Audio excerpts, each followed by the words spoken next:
Business. Et on prend maintenant, Grégoire, la direction des États-Unis. Oui, on attend également un répit là pour les actions américaines à l'ouverture dans moins d'une demi-heure maintenant. Grégory Volokin est avec nous en duplex depuis New York, comme chaque après-midi. Bonjour Grégory.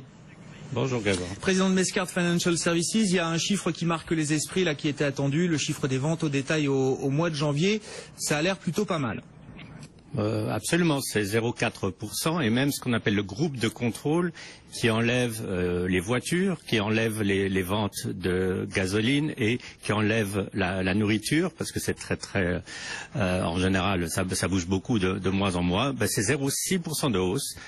C'est un chiffre intéressant. Il va rentrer dans la révision du GDP et donc ça c'est positif. Alors est-ce que les marchés vont traiter maintenant sur du fondamental? Ça serait intéressant. Ça serait la première fois depuis bien longtemps, puisqu'on a vu des tas de corrélations se développer, que ce soit la corrélation avec le cours de l'énergie, la corrélation avec le secteur bancaire. Donc, bonne nouvelle fondamentale, et je dirais le test est vraiment là.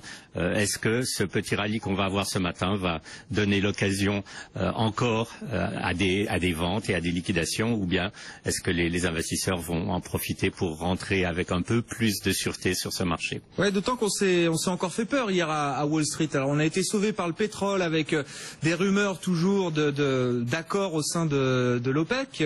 Bon, rien n'est confirmé pour l'instant, néanmoins le pétrole rebondit. On se fait peur avec des niveaux techniques importants sur le S&P 500, là, hein, sous les 1810 points, je crois, 1812, Grégory, ça commence à faire paniquer certains. Hein. Oui, absolument. On peut dire que 1800 est un support. Je dirais la grande peur, elle a été un peu alimentée par les 2 jours de déposition de Janet Yellen, parce que en fait, quand on commence à parler de taux d'intérêt négatif, dans l'esprit d'un investisseur, qu'est-ce que veut dire? Ça veut dire récession. Donc, c'est très difficile d'avoir à la fois confiance dans l'économie, d'acheter des actions, de penser qu'il y a une récession et de savoir que les taux d'intérêt vont monter. Tout ça, ça fait vraiment beaucoup de confusion, beaucoup de risques à digérer en même temps. Donc, niveau technique, on résistait pour le moment. Le fondamental a l'air un peu mieux ce matin. Le pétrole remonte, c'est plutôt une bonne chose. Mais je dirais maintenant le grand risque pour le marché, et ce risque il arrive très bientôt, c'est l'ouverture du marché chinois dimanche soir, qui lui n'a pas encore digéré toute notre semaine. Ils ont une semaine à rattraper, Shanghai, Shenzhen, donc effectivement Hong Kong quand ils ont rouvert jeudi, ça faisait mal déjà, donc il faudra suivre évidemment la Chine lundi matin. Grégory, juste un mot, Jamie Dimon, le patron de JP Morgan, là, qui va racheter 26 millions de dollars d'actions JP Morgan.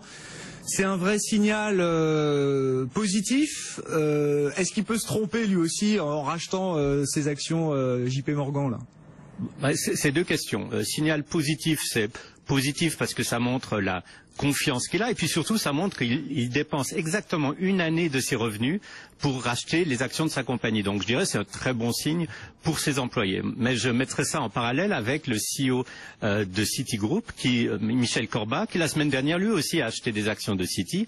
Courageux, 500 000 $, c'est beaucoup moins, mais l'action était à 41 et ce matin elle est à 36. Donc je dirais le market timing pour un chef de banque c'est absolument impossible. Par contre, donner des signaux positif à la fois aux investisseurs et à ses employés, c'est non seulement courageux, mais je trouve que c'est surtout très nécessaire en ce moment. Merci beaucoup Grégory, bonne séance à vous, bonne fin de semaine du côté de New York, le président de Mescart Financial Services avec nous chaque après-midi. Dans l'actualité également, Sophie, on a des résultats d'entreprise, on a eu notamment des routes, des marchés, le patron de la banque JP Morgan, Jamie Dimon, veut se montrer rassurant.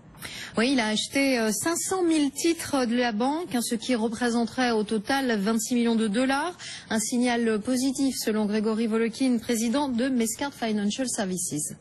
C'est positif parce que ça montre la confiance qu'il a, et puis surtout ça montre qu'il dépense exactement une année de ses revenus pour racheter les actions de sa compagnie. Donc je dirais c'est un très bon signe pour ses employés. Mais je mettrai ça en parallèle avec le CEO de Citigroup, Michel Corba, qui la semaine dernière lui aussi a acheté des actions de Citi.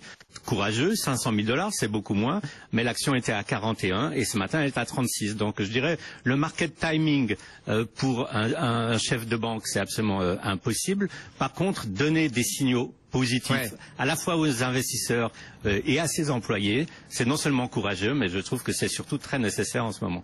Grégory Volokin, président de Mescart Financial Services.